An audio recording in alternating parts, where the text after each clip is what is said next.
കൊച്ചിയിൽ കപ്പൽ മറിഞ്ഞ സംഭവത്തിൽ കണ്ടെയ്നറുകളിൽ നിന്ന് തീരത്തടിഞ്ഞ മാലിന്യങ്ങൾ നീക്കം ചെയ്യാതെ അധികൃതർ. ചാക്കുകെട്ടുകളിൽ നിന്ന് പൊട്ടി തീരത്തടിഞ്ഞ മാലിന്യങ്ങൾ ജനജീവിതം ദുസ്സഹമാക്കുന്നു. പ്ലാസ്റ്റിക് തരികൾ മൂലം കോവളം ബീച്ചിൽ സഞ്ചാരികൾക്ക് ഇറങ്ങാൻ കഴിയാത്ത സ്ഥിതിയാണ്. മണലിൽ അടിഞ്ഞ പ്ലാസ്റ്റിക് തരികൾ പ്രതിസന്ധിയും സൃഷ്ടിക്കുന്നു. പ്രശാന്ത് ശങ്കരമംഗലത്തിന്റെ റിപ്പോർട്ടിലേക്ക്.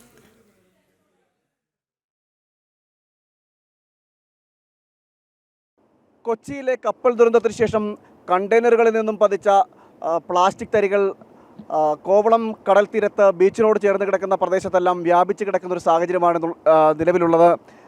ബീച്ചിൻ്റെ ഒരു ഭാഗം പൂർണ്ണമായും മണൽത്തരികളുടെ മുകളിലായി ഈ പ്ലാസ്റ്റിക് തരികളായി മൂടിപ്പെടുന്നൊരു സാഹചര്യമാണുള്ളത്. ഇതുവരെയും ഈ ദിവസം ഇത്രയും പിന്നിടുമ്പോഴും അത് നിർമ്മാർജ്ജനം ചെയ്യുവാനുള്ളൊരു നടപടിക്രമങ്ങൾ അധികൃതരുടെ ഭാഗത്തു നിന്നും ഇതുവരെ ഉണ്ടായിട്ടില്ല എന്നാണ് നമുക്ക് മനസ്സിലാക്കാൻ കഴിയുന്നത്. തീരം മുഴുവനും സമാനമായ രീതിയിൽ ഈ മണൽത്തരികൾക്കൊപ്പം തന്നെ പ്ലാസ്റ്റിക്കിൻ്റെ തരികളും ചെറിയ തരികളായിട്ടുള്ള ബോളുകളായിട്ടുള്ള പ്ലാസ്റ്റിക് തരികൾ ഇങ്ങനെ മൂടപ്പെടുന്നൊരു സാഹചര്യമാണുള്ളത്. തീരം മുഴുവനും അത് വ്യാപിച്ച് കിടക്കുന്ന അവസ്ഥ കൂടിയാണ്. ഇത് വലിയ തിരയടിക്കും തോറും ഇത് തീരത്തേക്ക് അടുത്തുകൊണ്ട് വരികയും ചെയ്യും.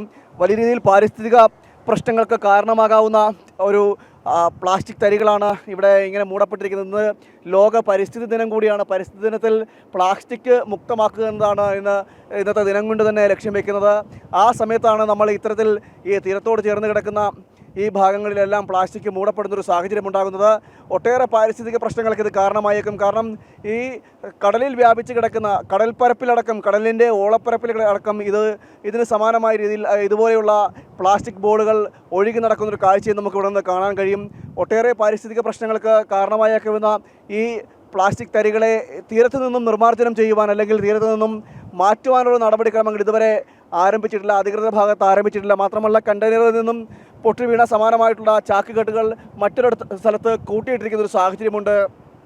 എത്രയും വേഗം അധികൃതർ ഇതിന് ഒരു പരിഹാരം കാണണമെന്നൊരു ആവശ്യവും ശക്തമാവുന്നുണ്ട്. കാരണം സഞ്ചാരികൾക്കടക്കം ഈ കടലിലേക്ക് ഇറങ്ങുന്നതിന് ബുദ്ധിമുട്ട് നേരിടുന്നുണ്ട്. കാരണം ഈ കോവളം പോലൊരു സ്ഥലം എന്ന് പറയുന്നത് സഞ്ചാരികളുടെ ഒരു പ്രിയപ്പെട്ട സ്ഥലം കൂടിയാണ്. ഇവിടെ ഈ വന്നെത്തുന്നവർ ഈ മണൽപ്പരപ്പിൽ ഇരുന്നും വിശ്രമിച്ചിട്ടുമൊക്കെയാണ് കടന്നു പോകുന്നത്. എന്നാൽ ഈ പ്ലാസ്റ്റിക് തരികൾ വന്നെത്തിയതോടുകൂടി, പ്ലാസ്റ്റിക് തരികളാൽ മൂടിയതോടുകൂടി സഞ്ചാരികൾക്കടക്കം എത്തുന്നതിന് വലിയ രീതിയിൽ ബുദ്ധിമുട്ട് അനുഭവപ്പെടുന്നുണ്ട് എന്നാണ് നിലവിൽ ഇവിടെ നിന്നും ലഭിക്കുന്ന ആളുകളിൽ നിന്നും ലഭിക്കുന്ന മറുപടി നമുക്ക്. അതുകൊണ്ട് തന്നെ അധികൃതരുടെ ഭാഗത്തു നിന്നും ഇതിനൊരു വലിയ ശ്രദ്ധ ഈ കാര്യത്തിൽ ഉണ്ടാകണം. അതോടൊപ്പം തന്നെ ഇത് നീക്കം ചെയ്യാത്ത പക്ഷം വലിയ രീതിയിലുള്ളൊരു പാരിസ്ഥിതിക പ്രശ്നങ്ങൾക്ക് കാരണമായേക്കും. കാരണം ഇത് പ്ലാസ്റ്റിക് വസ്തുക്കളാണ്, പ്ലാസ്റ്റിക്കിൻ്റെ ബോളുകൾ തരികളാണ് ഇങ്ങനെ മൂടപ്പെട്ടിരിക്കുന്നത്. അതുകൊണ്ട് തന്നെ വലിയ രീതിയിലുള്ള പാരിസ്ഥിതിക പ്രശ്നങ്ങൾക്ക് കാരണമായേക്കാം എന്നും നമുക്ക് മനസ്സിലാക്കാൻ കഴിയുന്നുണ്ട്. അതുകൊണ്ട് തന്നെ ഈ പ്ലാസ്റ്റിക് തരികൾ ഉടൻ തന്നെ നിർമ്മാർജ്ജനം ചെയ്യുവാനുള്ള നടപടിക്രമങ്ങൾ എത്രയും പെട്ടെന്ന് അധികൃതരുടെ ഭാഗത്തുണ്ടാകണമെന്നൊരു ആവശ്യവും ശക്തമാകുന്നുണ്ട്.